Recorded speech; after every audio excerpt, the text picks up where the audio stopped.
கடலை சார்ந்து உருவான பெரிய நகரங்கள் சென்னை, மும்பை, கல்கத்தா எப்படி உருவானது என்று உங்களுக்கு தெரியுமா? கடலை சார்ந்து எந்த நிலவாழ் உயிரினமும் வாழ முடியாது.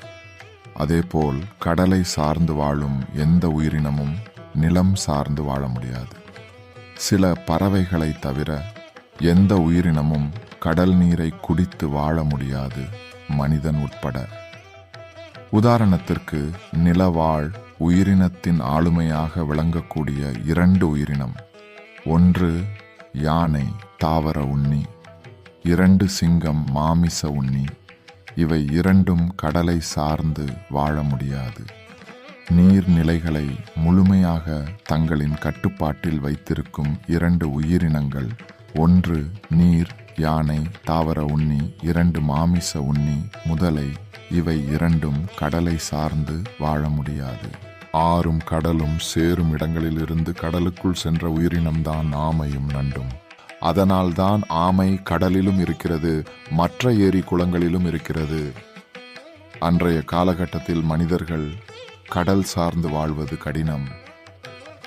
ஆனால் தற்போது பெரும்பாலான மிகப்பெரிய நகரங்கள் எல்லாம் கடலை சார்ந்தே உருவாக்கப்பட்டுள்ளது. எப்படி? மனிதன் கடல் சார்ந்து வாழும் உயிரினமில்லை, ஆறு சார்ந்து வாழும் உயிரினம்தான் மனிதன். கடலை சார்ந்து உருவான பெரும் நகரங்கள் எதுவும் இயற்கையாக உருவாக்கப்பட்ட நகரம் அல்ல, செயற்கையால் உருவாக்கப்பட்ட நகரங்கள் தான். மனிதர்கள் வாழ தகுதியற்ற நிலப்பரப்பு தான் கடல் சார்ந்த நிலப்பரப்பு. பண்டைய தமிழர்கள் கண்டுபிடித்த 5 வகை நிலங்களில் நெய்தலும் பாலையும் பண்டைய காலத்தில் மனிதர்கள் எல்லா கால சூழலிலும் ஓரிடத்தில் தங்கி வாழ தகுதியற்ற நிலப்பரப்பாக இருந்தது. பின்பு பண்டம் மாற்றும் காலத்தில் உப்பு எடுப்பதற்கும் மீன் பிடிப்பதற்கும் முத்து, சங்கு மற்றும் சிப்பி எடுப்பதற்கும் சில கிராமங்கள் கடல் சார்ந்து உருவானது. பின்பு விவசாயம் செய்து அவை நகரமாகவும் ஆனது. உதாரணத்திற்கு தூத்துக்குடி, தொண்டி, ராமேஸ்வரம். ஆனால் செயற்கையாக உருவாக்கப்பட்ட நகரம்தான் சென்னை, மும்பை, கல்கத்தா.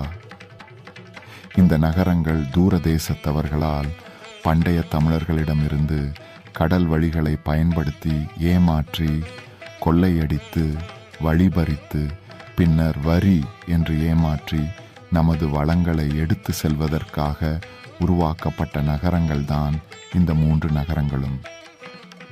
இந்த 3 நகரங்களில் இருந்து எடுத்து செல்லப்படும் பொருட்களுக்கு எந்த இடையூறு இல்லாமல் பார்த்து கொள்வதுதான் டெல்லி. இன்றும் அதே நிலைதான் நீடிக்கிறது.